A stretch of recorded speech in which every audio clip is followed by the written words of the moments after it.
Hey everybody, I just wanted to check in real quick by video and talk a little bit about my fundraiser and how that's all working and my plan for it, and give a little more information on top surgery. So I'm going to basically go over the how and the why of that and my general game plan for fundraising. So I'm starting to apply for grants that cover gender affirming surgeries. Um, Most of these grants applications have to be done by the end of this year or early next year, and then most of them fund towards the end of next year or early 2021. So basically my plan is fairly long term because it's not going to be a quick thing for me. I don't currently have health insurance, and it's probably going to take me at least a year for that to happen if it does. In the meantime, I'm doing the fundraising and applying for these grants that will fund around the same time as my set goal date. So we're looking at least a year out, and obviously possibly more, because whenever the grants fund, they give you a certain amount of time to use them. So there's three major grants that I'm applying for. One is the pointofpride.org. It's one of the major grants that are out there, and it's worldwide.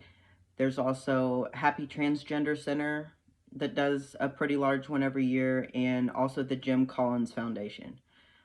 Between these three grants, you can really get anywhere from 5 to 12 grand, just depending on the grant itself and how much they award and if you are picked as a recipient. One of the requirements is fundraising, and so that's why I've started that now.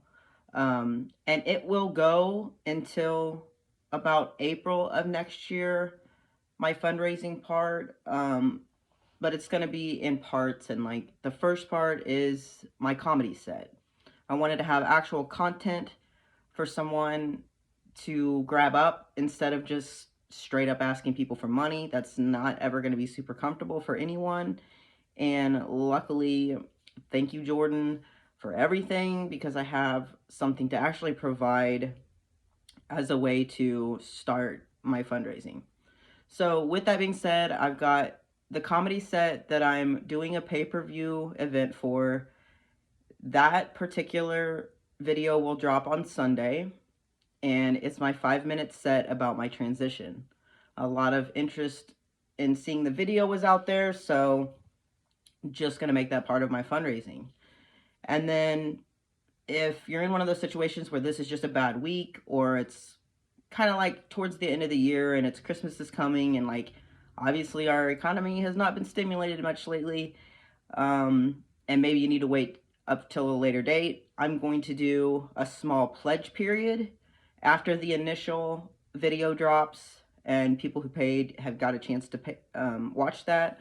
I'll do a pledge time of probably like 2 weeks, where if you pledge a certain amount of money by April 1st, whenever I close down my fundraising, then I'll give you access to the video to watch.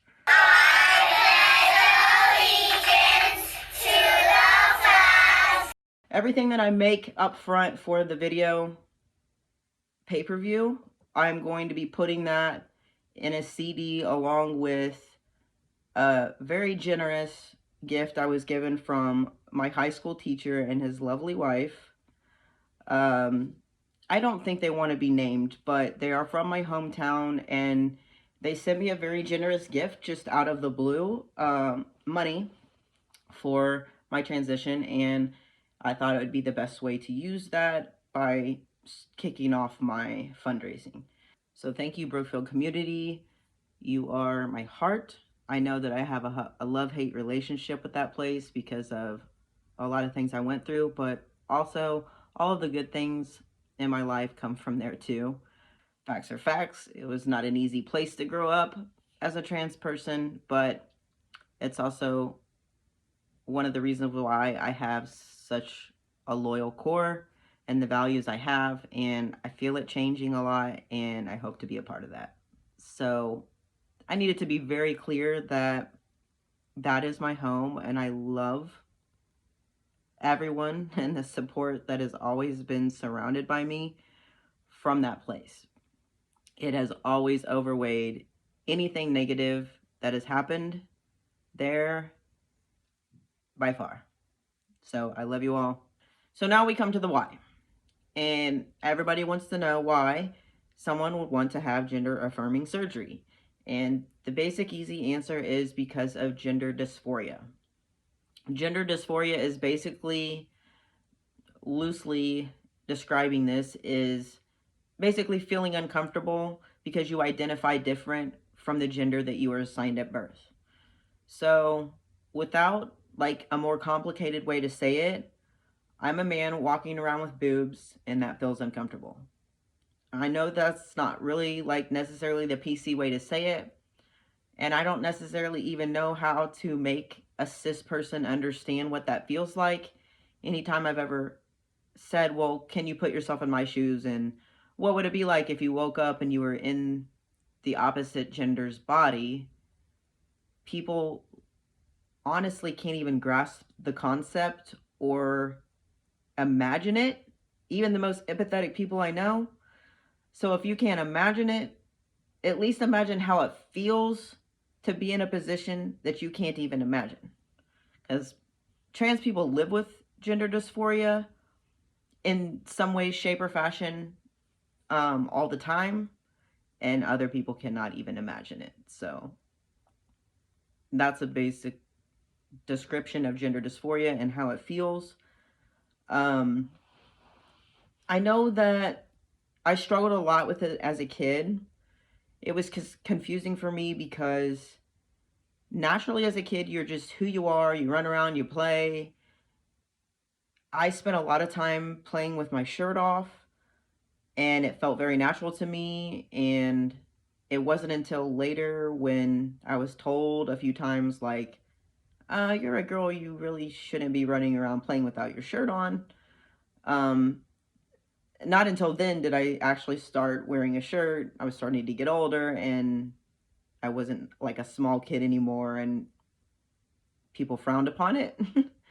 uh, it wasn't necessarily the free the nipple time. So um, basically, if I could just go back to being my younger self, it was a very freeing feeling.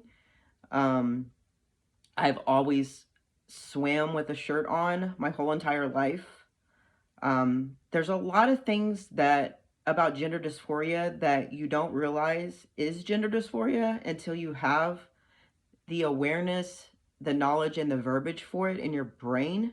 It wasn't until I started going to therapy recently that I could backdate stuff to my youth and growing up and even through my 20s and 30s that were like, oh, that makes perfect sense now. Struggling with the locker rooms as a kid, I quit sports basically because there's no way to avoid a gendered locker room, girls or boys, and I did not ever feel comfortable in the girls' locker room, and I never understood why. I do now. Back then, I just knew to run away from it, so I quit everything I loved, which was sports, because it requires a locker room, and as much as you can hide from it in your own school, you can't in other schools when you travel. So, if everybody wants to know why I quit that shit, is because I was scared of everything gendered and being in the locker rooms. So, um, that and just like having that sense of awareness as a child that I was different, you start to connect those things later in life, and it starts to add up, and you have words for it, and you understand, this was gender dysphoria the whole time. Now I understand what was going on. Now that I am more aware of that and it is in my mind, I have ways around it. You can wear binders. Y'all, these things suck. I mean, I think I've always heard people complain about bras and you can't wait to take them off at the end of the day. But these things are horrible. They are super tight, small, like tight material, like double padded. When you put them on, you cannot freaking breathe. Um, If you wear them for too long, you will actually bruise your ribs, which I've done, and I've had to be out of work because I could barely move because I just overwore it and I didn't realize that I was crushing my soul and my organs and my ribs. So they're painful, they're really annoying to wear, and it still feels like you're wearing a bra, which I don't want to feel that as a guy. And also, you really can't swim in them. You're not supposed to wear them wet. So it's not like an easy workaround for swimming, and it's just like, hey, wear a binder and a tank top. No. So they're uncomfortable. They give you rashes on the side and horrible cut-in marks to your skin. They'll make you break out worse than you already are from using tea right up in your armpit. And as much as I want to yeet my boobs off my chest, I literally want to yeet this thing in outer space because I fucking hate it. And I don't want to wear it ever again. I just want to get rid of them forever and ever and ever and ever. I literally hate everything that I wear. I have like 2 shirts that I want to wear right now. Otherwise, I hate everything. And I remember being young and like my favorite thing to do was go to my dad's and run into his closet and find the biggest polo shirt I could find to wear.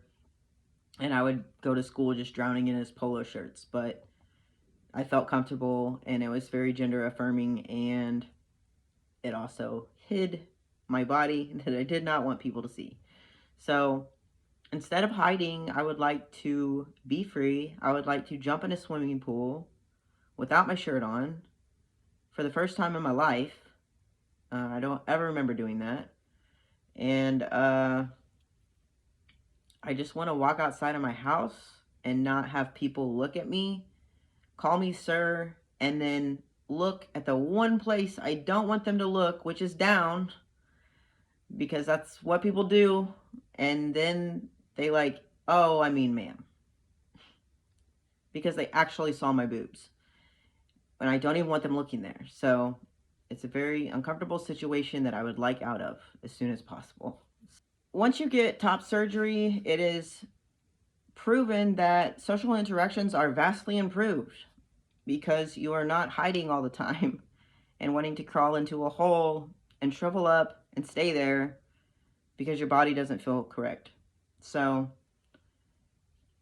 I want to align my mind with my body. The only way I can do that is with this surgery. So that's the why, that is the want, and that is the need. It is being covered by insurance now more and more because it's proven that it is a definite cure to gender dysphoria. So that's the goal.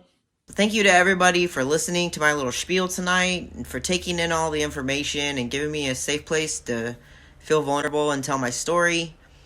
I appreciate all the support that everyone's given me so far, and I cannot wait for you guys to see the show on Sunday.